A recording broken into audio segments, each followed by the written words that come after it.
what's up, everybody? Who's ready to dance? Come on.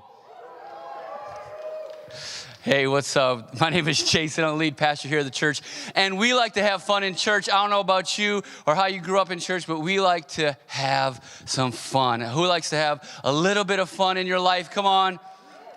Okay, there's like 3 of you, so y'all get together and just party after church, okay? Good stuff. Well, again, my name is Jason, lead pastor here of the church. So honored that you would be here with us today. And I'm so excited because we are starting, I think, one of my favorite series we do. I probably say that every month when we do a series, but this is one of my favorite ones that we do every year on our calendar. And it's all about relationships. And I love talking about relationships. How many of you have ever been to City Light for one of our relationship series by a show of raise of hands? Anybody? Okay, how many, this is your first time being at City Light for a relationship? All right. Awesome. So glad you're here today. It's going to be so good because I believe with all of my heart that God can do a lot with a little bit of your time. And so over the next 4 weeks, I just believe that if you commit to being here during this series, God is just going to just radically change the way we think and the way we see and the way we view all of our relationships. So it doesn't matter if you're married, it doesn't matter if you're single, it doesn't matter if you're divorced and single again, it doesn't matter if you've been married for 5 weeks or 50 years, it's all good. God's going to do something amazing in this series. I believe with all my heart because God already did some amazing things last service, and so buckle up. Turn to your neighbor right now and just tell them buckle up. Go ahead, do that. It's all good. It's all good. Well, hey, one of my favorite verses that we're going to use as a theme for this series is found in the book of Romans, chapter 12, and it just says this. It says, "Don't copy the behavior and customs of this world." So let me stop right there and say this, that our world has some behavior and customs when it comes to relationships. Our world will tell you things and it'll say things to you, want to get you to do some things when it comes to your marriages, if you're dating and you're single. And the Bible says, listen, don't copy the behaviors and customs of this world, but let God transform you into a new person by changing the way that you think. And I believe that through this series, I believe we're going to change the way we think about our relationships. And then you will learn to know what God's will for you is. Like God has a will for your relationships. God has a will for your marriage. If you're single, if you're dating, God has a will for those things. He does. And I like this. It says, it's good and pleasing and perfect. I just think that's so awesome that God has a plan for us that's good, pleasing, and perfect. So we're calling this series Mixtape, and I love it because this series is going to have a lot of 80s flavor to it, okay? How many of you grew up in the 80s or remember the 80s? You went through the 80s. Come on. You remember that? How many of you like 80s? I don't know what you're talking about. 80s. I don't get it. Okay, great. Well, we're going to get you up to speed on the 80s. I love the 80s. We had some weird customs and behaviors in the 80s, especially when it came to clothing. Come on. The styles of clothing back then was so crazy. Girls, you remember the side ponytails? Come on, side ponytails. And we would wear like these big like denim jackets and roll up the sleeves and stuff like that. And we wore LA Gear shoes. Anybody had LA Gear shoes? Anybody? Okay, so if you had LA Gear shoes, cool. How about British Knights? Anybody have British Knights shoes? Okay, British Knights was like, I don't have enough money for Jordans, so I'm gonna get British Knights. It's the next alternative. Man, we had some crazy styles in the 80s. I'm gonna ask a question by a show of hands this morning. How many of you actually owned a members only jacket? Come on, raise your hands. All right, look around. Here are the members. Here they are. They're glad that you're here today. I think you're the last members. Thank you for being here today. I love it. And so it's so good. And I love, because growing up too, like when I went to school back in the day, you know, in the 80s, we had like a lunch box that was made of like tin and metal. Have you remember lunch boxes? Like now my kids have a lunch box all cushy and you can't hit anybody with it. I don't understand. Like back in the day, we had a lunch box and it came with a thermos. Remember the thermos that it came with? Come on. And your mom, like she would put either like way too much sugar in the Kool-Aid or something, or she'd like put chicken noodle soup and say, this is what you're getting for lunch today. Forget it. Here's crackers. And you're like, Mom, that's it? Yeah, that's it. Okay. And so like I had a character on the lunchbox. I don't know about you, but mine was Mr. T, the A-Team. And it said, pity to po foo. That was Mr. T. And so I pity to po foo, touch my peanut butter and jelly sandwich. You know, that's what I did. I would tell that to people and kind of intimidate them by that, but no. So it's cool. 80s were fun. 80s had a lot of cool stuff. You know, I was thinking about there's some great movies in the 80s. How many of y'all like movies? Come on, movie buff. You know, the movies in the 80s were awesome and awful at the same time. You know, they like had the worst acting, the worst special effects, but we loved them. They were great. It was wonderful. I love two of my favorite movies ever came out in the 80s that will just change your life. It will teach you about life and how to go through anything, and that is Rocky 3 and Rocky 4. How many Rocky fans we got in the house this morning? How many of you seen all the Rocky movies, including Creed? Okay, cool. God bless you. These are the spiritual people in our church. If you need mentoring, go talk to one of them. I was so excited. I heard they're coming out with another Creed 2. So that makes 8 Rocky movies. All goodness. It's amazing. Like Rocky's going to be 120 in this one, but it's amazing. It's going to be so good. And one of another favorite movies back in the day came out in the 80s, The Karate Kid. Come on, Karate Kid, giving hope to every tall, scrawny kid out there that you can make it in this world. It was great, you know. And Daniel-san, he got beat up by the Cobra Kai. He yelled at the beach and different things like that. And then he meets Mr. Miyagi. And Mr. Miyagi teaches Daniel-san that through dedicated house chores, you can be an amazing fighter. And so how many of y'all remember, what was it? Wax on, and then he said, all right, you're going to paint the fence, Daniel-san. You can do this.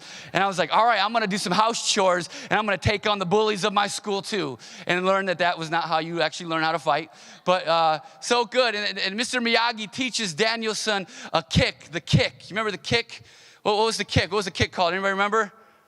The crane kick. You know, and I know some men in this room right now that deep down inside, you just want to do this right now. And like for those of you who are younger, maybe you don't know what this is the crane kick. And you may say, this doesn't look too lethal at all. That's because I'm 38 and off balance, okay? But you come up to me and it's like, bam, kick you in the face. What's up now? And so that was the Karate Kid. And we had some great music in the 80s too. How many of y'all love music? Come on, music. Some great music. And back in the day, like we didn't have playlists. We didn't have Spotify. We didn't have iPhones and iTunes and all that stuff. And so if you liked a girl, or if you're a girl, you liked a guy, and you wanted to like show them how much you loved them, you would make a mixtape for them. And a mixtape represented work. It was a lot of work to make a mixtape. You had to really go above and beyond. How many of y'all ever made a mixtape in your life? Okay, a few of you. For those of you who don't know what a mixtape is, you would get a blank, like Memorex, like cassette tape. And you would get one of these, and then you would get a dual recording cassette player, you know, with all the speakers, and it had the bass boost. Remember the bass boost? Okay? It's like, why does my music sound so flat? Oh, that's right, bass boost. You know, it's like, boom, here we go. And then you had the bass boost. It was so awesome. And then you'd get your antenna out, and some of y'all don't know what antenna is. It's okay. You'd get it out. I just don't got time to explain it. But you get the antenna out, and you turn to your favorite radio station. If you grew up in Metro Detroit, it was 100.3 Alan Allman Pillow Talk. How many of y'all Alan Allman? Come on. I can't even get how deep his voice was. It's just God gave him a gift. I don't understand. But man, Alan Allman would come on and he would have his slow jams going on. And when you wanted to record your mixtape and show this person how much you loved them, you'd put your blank CD or cassette in, not CD, so what am I talking about? That's the 90s. And you'd put your cassette in, and then you'd have to push play, you know, record and pause. And you had to do this thing, and you had to wait. And you had to wait until your song came on the radio.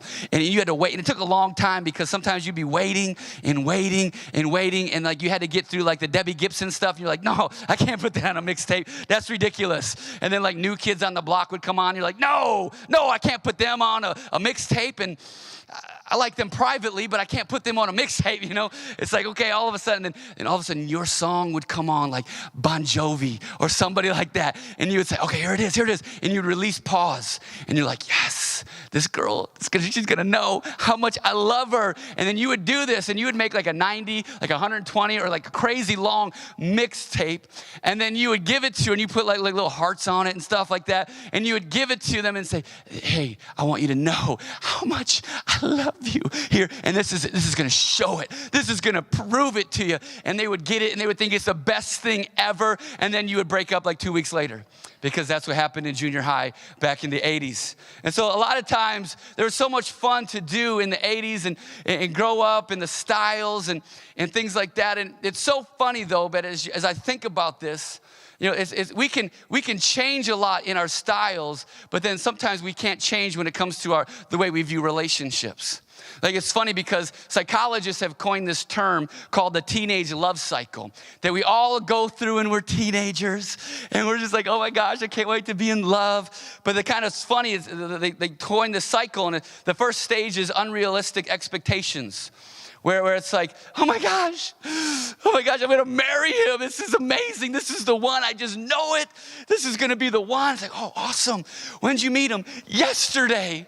It's great. But I know, and we have unrealistic expectations as a kid. This next one, they call it out of control emotions, where one day you're like, I love him. The next day you're like, I hate him. You know, I love her, and then I can't stand her. Oh my God, we're our out of control emotions. We have poor communication back in the day. We talk, we play the silent game, and I love it. We don't, like in today's world, y'all text each other. Back in our day, we didn't have text messaging. We wrote letters. That's what we did. And we would write these letters, and then we would like fold them up into these like origami like shaped things. Y'all know what I'm talking about? And then like they would pull open this little like swan tail, and then boom, all of a sudden like 7 pages of my love to you. It was great. That's what we would do back in the day.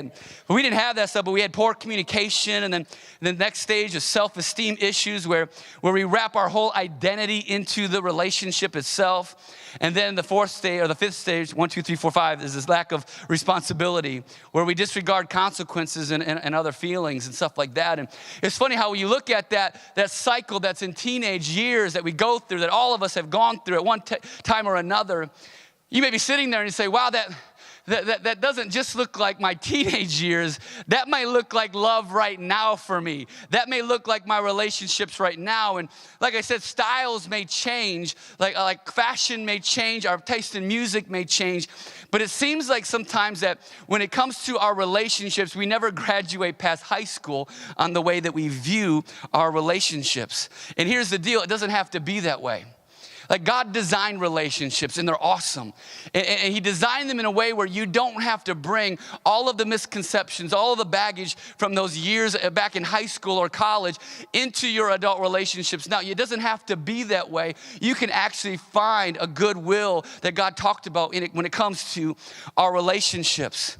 But what happens a lot of times is maybe today you find yourself, maybe you're 32, 35, 45, 55, who knows how old you are. But you say, wow, my relationships, they kind of still feel like high school. Why is that? And it's funny because about 60, 70, 80 years ago, they didn't deal with the same stuff that we deal with today. Like, their expectations were way different than our expectations are today. Back 60, 70, 80 years ago, you know, a couple, they would fall in love, they would get married, they would both be hardworking, they would have a great marriage, they would care for one another. They actually, like, the divorce rate was so much lower back then. And then all of a sudden, we hit the stage of a society where on the scene comes the romantic comedy movie. And it changes all of our expectations. Everything, all of a sudden, we have all of these unrealistic expectations, and our views of love and relationships get shaped by movies. It's so funny, but it's so true.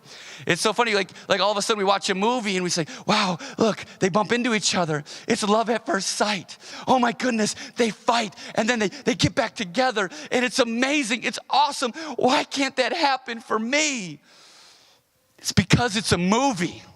It's a movie, and it happens so quick because they got to get done in 90 minutes or so. It's a movie. The people aren't real. Their expectations are fake. It's not real. But yet we take some of the things we see in movies and we begin to apply them to our own life. And we think, if I could just be like that person, if I could just be like that movie, if my relationship could happen like that, then everything is going to be great. And it's because I believe with all of my heart, as a society, fallen for some myths in our life when it comes to relationships. If you're taking notes this morning, I just love for you to write these down because I think they're life-changing. And the myth number one that we can fall for in society is, if I can find the right person, everything will be all right.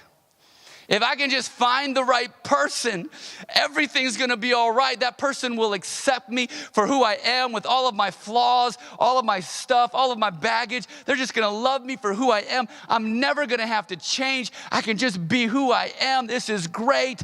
And all the married people in this room, I think, are laughing secretly in their heart because they're like, that's so dumb.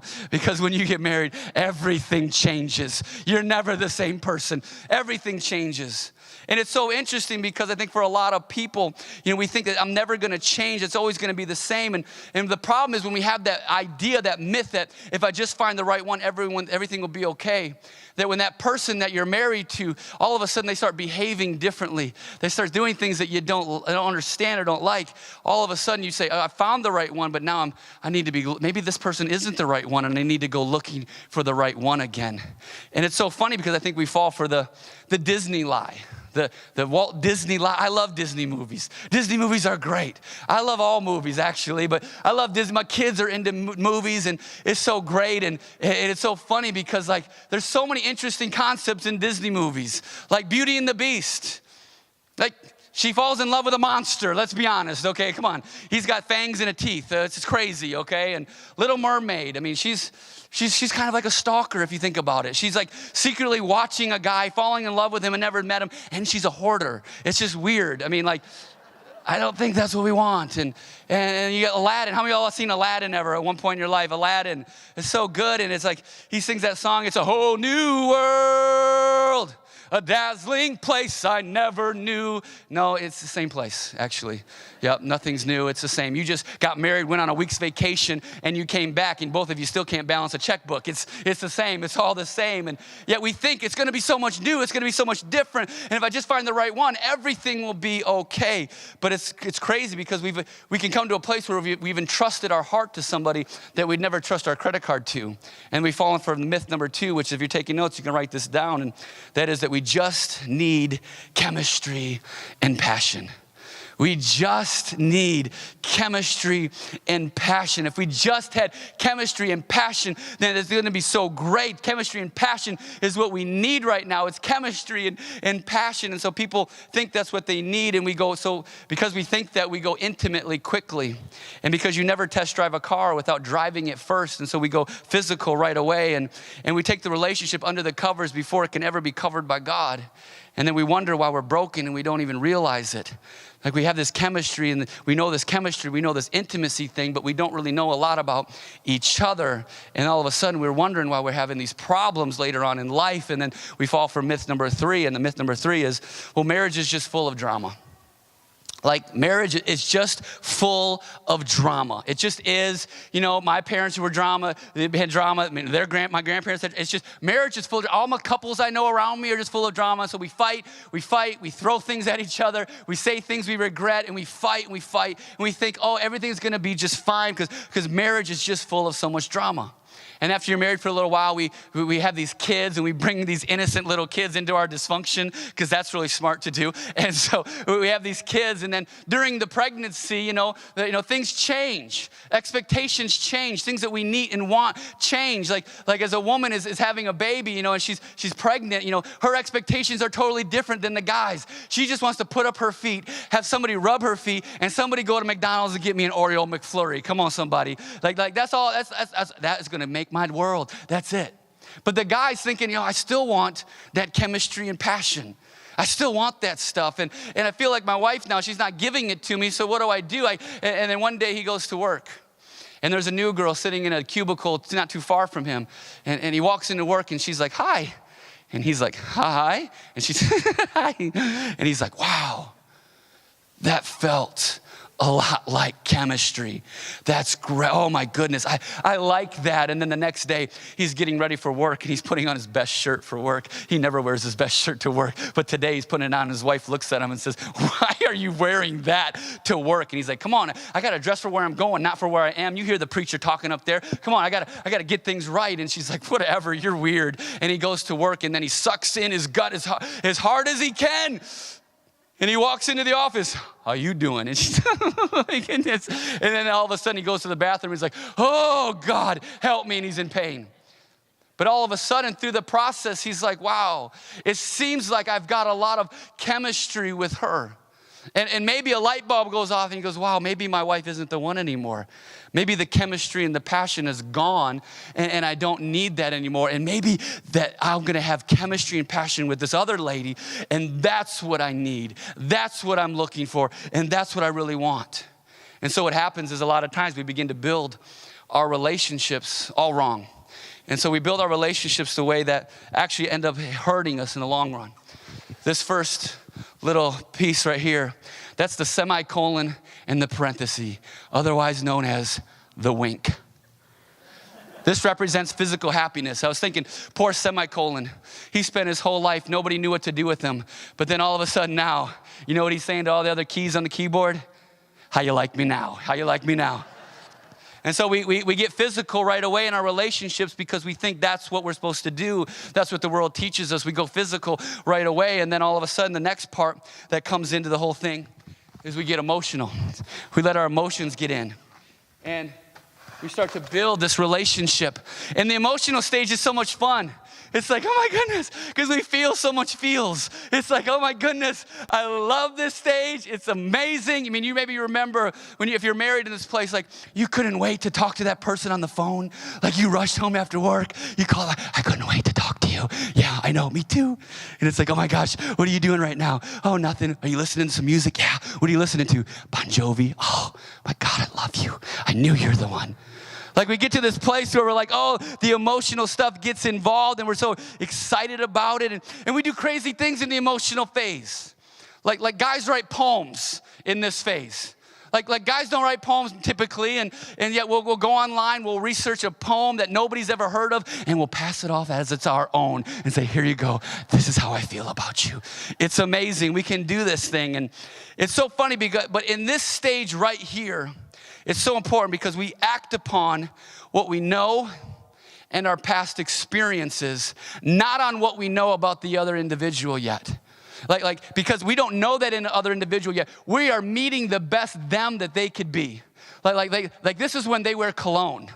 This is when they wear their best shirt on that date. We don't really know them yet, but we're getting involved in a stage where we're like, oh, I'm so excited. My emotions are going. Everything's wonderful. Oh my goodness. And we do some crazy things. And then the next phase that we begin to allow into our life is what I'm calling social. And this is the phase where all of a sudden you begin to introduce them to your family and friends. And it's like, oh my goodness, you know, I want you to meet this guy. I want you to meet this girl. And we introduce them to our family and our friends. And it's kind of like at this stage, this is where everybody says, oh my goodness, you look so cute together on Instagram. You guys are going to be together forever. Hashtag live forever together. Oh, it's going to be great. And then 3 years later, you get divorced and that same person says, I didn't like him anyway. I don't know. I didn't like him. I didn't know what you were thinking. Oh, it's crazy. And this is the stage, though, where we kind of get them around some people, family and friends. And maybe you may have a family member in your life who says something like, you know, maybe you should go slow with this one. There's just something about this guy. There's just something about this girl. It doesn't sit right with me. And I just want you to go slow with this. And then we respond with, well, you don't know what we have. You don't know what we feel and our love is like. And so whatever. And so we surround ourselves with people who tell us what we want to hear, not what we need to hear. And we change our circle of friends because all of a sudden the people that really love us and really care for us, all of a sudden they're like, oh, wait. Maybe this isn't right. And we say, no, I want to be around people that actually tell me what I want to hear. And then in the next phase that happens right after that is our interpersonal, I call it. Interpersonal. And a lot of times, people will get married in the social phase, But the interpersonal phase is that place where you kind of go, you're weird. I've been around you now for a while, and you're weird. And you're not the same person you were 6 months ago. And you're not the same person that I married. And what is going on with you? And it's so funny because all of a sudden what we have to realize is this happens because, see this the place down here, this red little emotional one? The psychologists say that this place right here, this phase in a relationship lasts between 6 weeks and 18 months. Like it's supposed to fade away. And if you're married in here, all the married people are going, like nobody can keep this up. Like nobody can be, oh my gosh, I can't wait to see you. Oh my gosh, I just want to put the phone next to your pillow. I just want to hear you breathe. No, you hang up. No, you hang up. Like we can't keep that up. If one of the persons in the relationship keeps it up longer than the other, then they're looking at each other like, what's wrong with you? Like I gotta go to work. Like I just saw you. Like what are you talking about? Like this part fades, and maybe that's where some of us are here today in our marriages and relationships where we say, we just fell out of love. Like I love her, but I'm not in love with her. Well, that's because you graduated out of the second phase of relationships, that it's supposed to fade away. But a lot of people get married. A lot of people come to me and want to get married at that phase. And I can't tell you how many young people come to me and say, hey, I want to get married at this phase. And so I ask them, the question, like, well, why do you want to get married? Like, that's a good question, right? Like, why do you want to get married? And the number one response is, because we're in love. We just love each other. And that's the number one wrong response that you can give, actually. And I say, well, of course you're in love. Why would you be even with this person? Of course you're in love. But hey, how does he handle finances? Well, I don't know. Like, what does he do for a living? I don't have a job. You don't have a job? I love you. Oh my God, I love you too. And that's it. That's like the phase of the relationship. And so a lot of people try to get married. And if I could just give you a little piece of advice, I encourage you, don't get married in this phase because you don't know each other yet. And at this phase, a lot of people do get married here at this phase. But what happens is a lot of times our relationships, kind of look like a mess. Like our marriage can look like a mess. Things can look like a mess because we began to build it on something physical. We let our emotions kind of get the best of us. We don't even really know this person, but we've introduced them to all of our family and friends. Now we feel embarrassed if we broke up. And so we get to the part now where we start to learn a little bit about each other. We start to learn about how they think and what their dreams and aspirations are. We start to learn about what do they view about politics and what's their view about child rearing and all this stuff. Like we start to learn that, but now we've built something so on the wrong foundation that when we get to this phase, it's like, oh my goodness, is it too late? And like I said, a lot of people get married here. A lot of people try to get married here. And some people get married here. And when they get to this stage, they go, oh my goodness, what did I do? Did I do this wrong? Where am I at today? And so what happens is a lot of people then, they come to a church. And they say, okay, I heard about God. And I've heard about this whole Jesus thing. And I want to get God involved in my life. And we want to get spiritual. And so what happens is, though, when we kind of try to insert God into our relationships, when they already look like all this. And whenever you try to insert God into your relationships when it looks like this, all we do is we feel the weight of our choices. We feel the weight of everything, and it feels so heavy. And it feels so heavy, and it says, oh my goodness, I don't think I can do this. Oh my goodness, I feel some sin. I feel some choices that I've made. I feel some stuff, and I just don't think that God can forgive me. I just don't think that I can start over again. I just don't think that God can really do it because I've got so much stuff. And I feel the weight of everything, and in my life, it just feels so heavy. And so maybe I need to stay away from the things of God. Maybe I need to stay away from church. And maybe I need to get my life together first before I actually get involved in a church. And I got to get some stuff right. And that's exactly what Satan wants us to believe, that we need to stay away and that God will make the weight of your choices so heavy. And God actually says, no.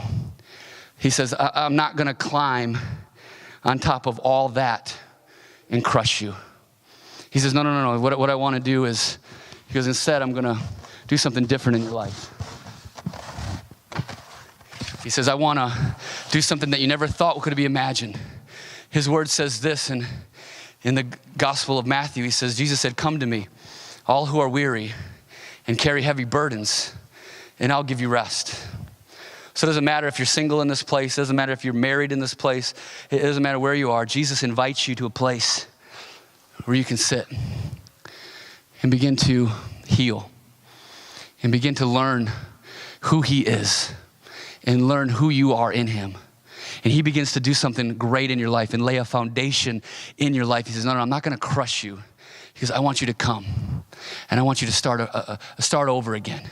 And even if you're married in this place and you say, wow, we didn't do it the right way. It's okay to look at your spouse and say, you know what? Let's begin again. Let's start the right way this time. I know we've made some choices and we can't change the past, but we can change our future. So let's begin again.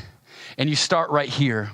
And you start listening to God's word and you start listening to him and he begins to heal you from the inside out. He begins to change you from the inside out. And all of a sudden you begin to find yourself in him. I meet so many people who they're trying to find themselves right now in this generation. Like, oh, I just got to find myself. I just got to find who I am. I just got to find myself. And let me just tell you, listen, find yourself in him first. Like find him and he will tell you who you are. Like he will show you who you are. He will show you the things that he wants to do in your life. You can have your identity in him and not in what other people's expectations are of you. Like you can find your identity in him. And then once you begin to go on a journey with God and allow God to begin to do a work in your life, then all of a sudden you begin to build the right relationship. And it looks different than the world. Because the next phase that I believe so heartily that is so important, right after you get your journey with God going, the next thing and the next very important step is to get in a group. Get in a group of people. Surround yourself with people who love you and care about you and are not going to tell you what you want to hear, but going to tell you what you need to hear. And get in a group of people. That's why our city groups here at our church are so vitally important to the health of our church and the health of each and every single one of us. To get in a group of people that, get around some great marriages. Get around some great people who have great marriages. And stay away from the ones who are constantly tearing down their spouse in front of other people. Like get around people who have great marriages. And listen, if you have a great marriage in this place, I beg you and plead with you, lead a small group, lead a city group where you invite people, young people, old people, don't matter, into your house where they can see and they can learn what a great marriage is all about. They can learn what's common to you is not so common sense to people out in our world today. And you can get around people that all of a sudden will begin to build you up. They'll encourage you when you're down. The people that know God's word, people that know who Jesus is, and people who will point you in the right direction all of your life. You begin to let God do a work inside of you. Even if you're married today and you're broken, man, go to God first. Go to God, then get in a great group surrounding yourself with people. If you're single, go to God first. Surround yourself with the right people. And then what happens is maybe you're in a group, maybe you're meeting people. Then all of a sudden, the next phase kind of kicks in where, you start to learn some things about somebody. And hey, you're going to a group. And maybe if you're single, maybe you meet somebody. I don't know. Come on, somebody. That's why we do this thing, that you don't have to do this alone. And maybe you meet somebody. But you're saying, okay. They kind of like each other. They're not too bad. All right. But here's the deal. I'm pretty sure they know Jesus. And we're surrounded by maybe the same group of friends. And I can get to know them in a level that's actually healthy. And so if you notice, I haven't added the emotions yet. I've kept the emotions at bay, because when you begin to build your relationships the way God has, it protects your emotions like you could never imagine. And then after you start to get to know somebody and you're like, hey, maybe this person's got potential. I know what their hopes and their dreams are. I know how they view life. We have the same ideas. And then you begin to let emotions get involved. And and when you let your emotions get involved in relationships at this point in the game, it is the safest place. Your heart is guarded at this time. I meet so many people who don't guard their heart, and they begin to start with emotional stuff, and then they go through all life brokenhearted because they never guarded their heart. The Bible says that above all else, guard your heart, because everything you do flows from it. And so you keep your emotions there, and then all of a sudden after that, maybe you got somebody, you like them, you're emotionally invested, and then you get married. And then, here we go.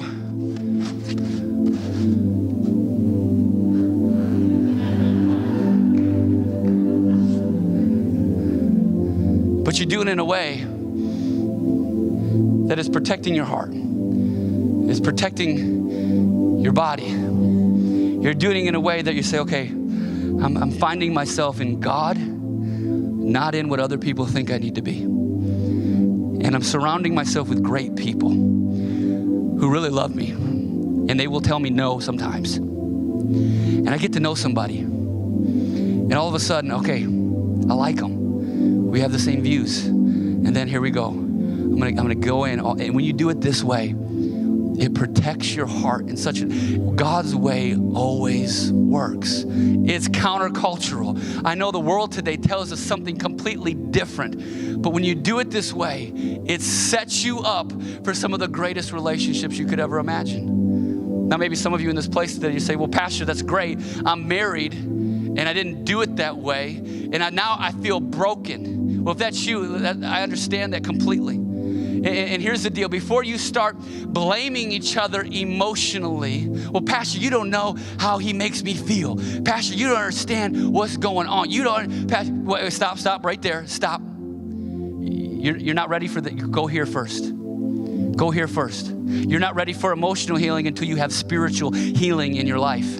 Go here. Go to God. Go to God. Go to God. Go to God. Let God do a work in your life. Talk to God. Talk to God. Well, my spouse will never talk to God. I promise you that if you go to God and you're on your knees praying for your spouse, that God will eventually begin to speak to your spouse on your behalf, because that's how God works. And then all of a sudden you begin to go to God, and then you get in a great group of people that can help you when you're emotionally distressed and you don't understand each other right now. And you begin to go to God, surround yourself with great people, great marriages. Then all of a sudden you begin to learn about each other again. And you get to celebrate each other's differences again. And then through that you can have emotional healing and physical happiness again. That's how God's way works. It's amazing. There's a great pastor down in Georgia named Andy Stanley, who, by the way, we have tons of great resources available for you today. Out on the lobby, we have an info table out there and resource table, and you can buy, there's tons of great books. And one of the authors, Andy Stanley, he says this, and I think it is so powerful. But he says this, he says, are you who the person you're looking for is looking for? So in other words, are you the person right now that you hope to find in someone else? Are you the person right now that you hope your spouse would become? Like, are you that person right now? You can't change them, but you can only change yourself. And before you go looking for the right one or trying to make your spouse into the right one, you've got to become the right one yourself. And you can only do that when you go to God and you let God shape you from the inside out. See, listen, if you open up this Bible and try to find some stuff in here to help you how to find the right one, you won't find very much in here. But if you open up this Bible and begin to learn and find out how to become the right one, then this book's gonna come alive to you. It's gonna change your life from the inside out, because God will begin to do a work inside of you where you will start to become the right one instead of trying to put it on somebody else. And God will do a work inside of you. He will begin to do a work inside of you in your marriage, a work inside of you in your singleness. And as you grow through the process, all of a sudden you'll see God doing a work. Because when you let God be the foundation of your life, all of a sudden you start to see things differently. You start to talk differently. You start to respond to situations differently. And God does a work inside of you that you can never do on your own. There's no self-help books that could ever do what God can do. He is that amazing. So if you're in this place today and you're single, or you're divorced, or you're single again, whatever your situation is, start here. Start here and allow God to do a work inside of your life. If you're married in this place and You feel like, man, we didn't do it that way. And now we're suffering because we made some choices early on that have now crippled us later in our marriage. You can begin again. You can begin again. Start here and do it together and say, this is how we're going to build our marriage. It's never too late to say, you know what? It's time to begin again and let God do a healing work inside of us. And when you do it God's way, it works. And it is so amazing to experience that He's got a good, perfect, and pleasing will for every relationship that you're in. And you just got to trust Him because it always, always works. Let's stand today as we close across here.